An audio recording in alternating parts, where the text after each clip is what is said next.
Hmm. Squadettes. Squadronion. YouTube. New people to the channel. Over here, stranger. Accept this air hug. Come here. Hmm. Do you feel? Do you feel it? Do you feel the big hug energy right now? Okay, cool. Hope you feel that, YouTube, wherever you are, East Coast, West Coast, overseas. Hope you are in good health and in good spirits. If you're not in good health, I hope you're as healthy as you can be.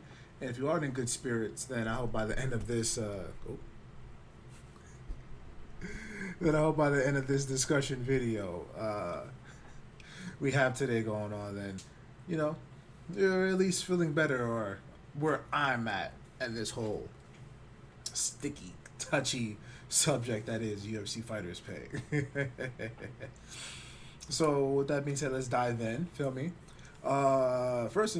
Secondly, this video has been on my mind for a while now, and what truly brought it about would be the recent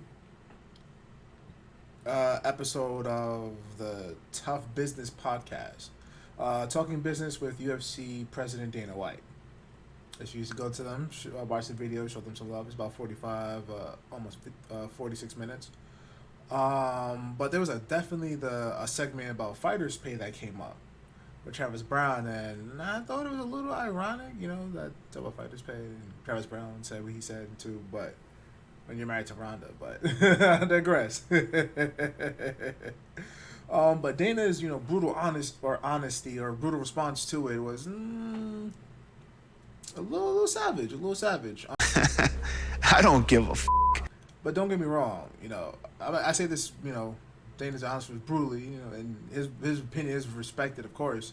Dana being legendary promoter, easily in my top 10 list of people I would love to smoke or drink with, to pick his brain for all the vast knowledge, even over MMA, business, promo game, like obviously poker as well.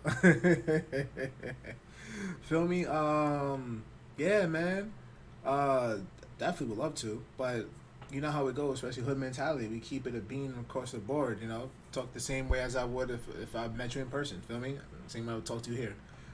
So I have nothing but respect for Dana, but just your opinion, or not, just your takes on that was crazy to me, because you would think with having certified fighters such as a top three middleweight contender, Jared Cannonier, Hall of Famer Misha Cupcake Tate, love his cupcake, and the few that are actually talking about fighters pay, and because I remember Cupcake recently fought, and she was like oh, it was first fight after coming out of retirement against Renault, I believe. And she was like, yeah, man, I won. I'm happy. I'm glad I won the fight, the win bonus, or fight of the night bonus, if I'm not mistaken. And she was like, she's glad she got it, but it's probably going to be halfway gone easily. Taxes, paying off coaches, paying training partners, nutrition, all that stuff.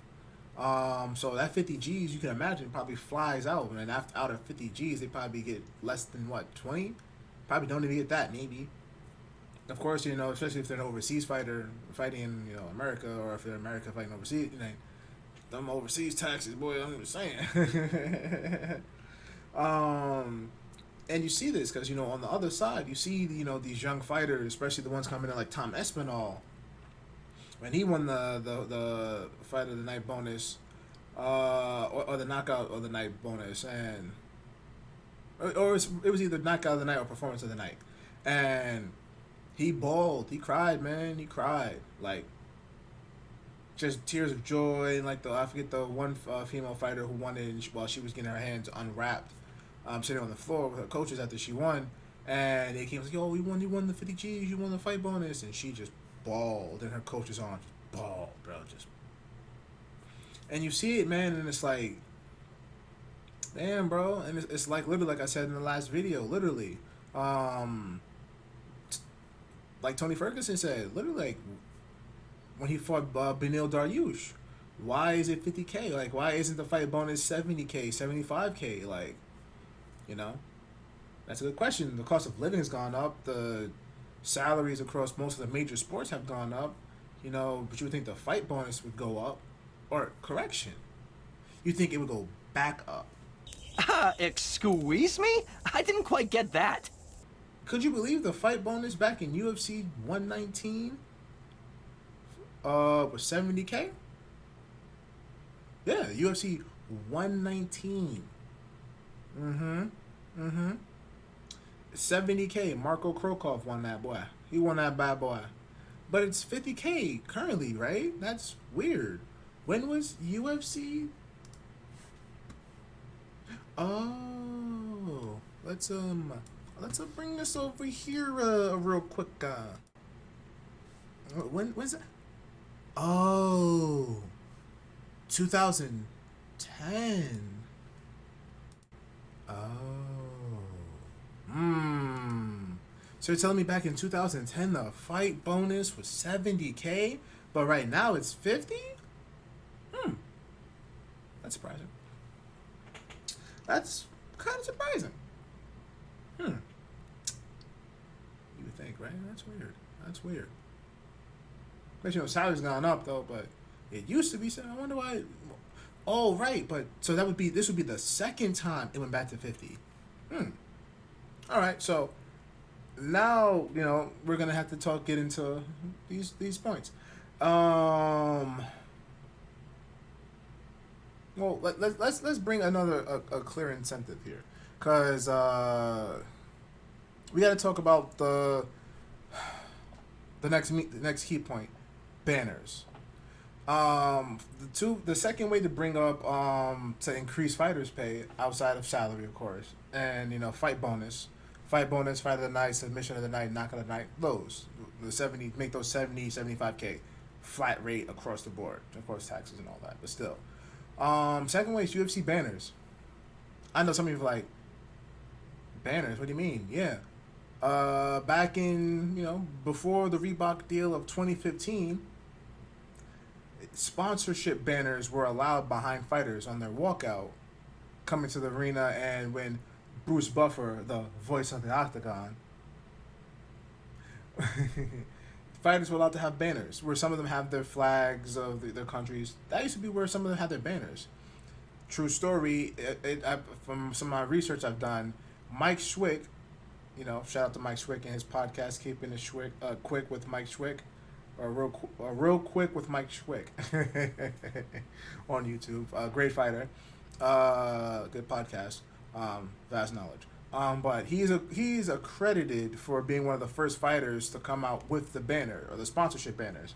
And back in 2015 when the Reebok deal came in, the UFC wanted to pretty much just like most major leagues, you know, baseball, basketball, football, have their own certified jerseys in a sense, but it's fighting. So what is that? How does that track? How does that mean?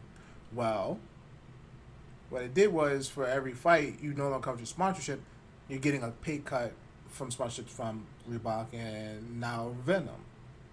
What do you mean? I got you right now, babies. I got you right now. So we're gonna boop boop, and we have a clip right here. This right here is the pay chart. This shows you how many fights most people will have, and that'll, you know, scale their compensation. And then title challengers usually get, you know, 32, and then title defenses is 40. This is what the Venom pay scale is. On the right is the increase of what it was due to Reeboks. Not that much of a pay rate, right? I mean, it's a little bump, but not that much, right? That's saying something that shows you what it used to be. Now, why are we looking at this? I know what you're saying, right? Well, let's drag this over here, shall we? And look at a pay chart. This is a pay chart of the UFC 265 payouts. Now, but we're not going to talk too much about base salary. We're going to save that for the next video for about superstars and why they're needed. Like I said, ML, like baseball, football, you know, FIFA soccer, and NFL. Why superstars are needed and how they're going to, you know, raise the base salary across the board. Why that's needed. That's for another video. What we're going to look at is sponsorships. Yes. See, fight bonus, of course, 50 G's. True. Ironically, most of the fight bonuses, unless the main cards are crazy, most of the fight bonuses are in the prelims. Shout out to the prelims. Show them some love. But yeah, right now we're looking at sponsorships, because right now in sponsorships, they were both challengers. But side note, it is kind of funny that Derek Lewis lost the fight, but his base salary was higher than Cyril Khan, the undefeated prospect. His base salary is 150, but that's for another video.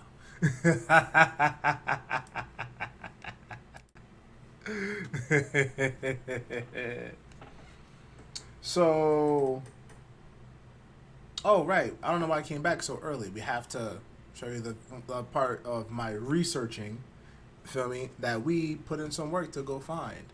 The next two parts we're going to look at is an article. An article, you say, from what?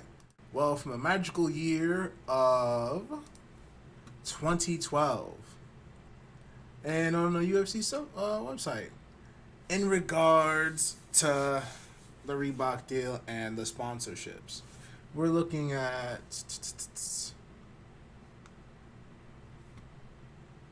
number 4.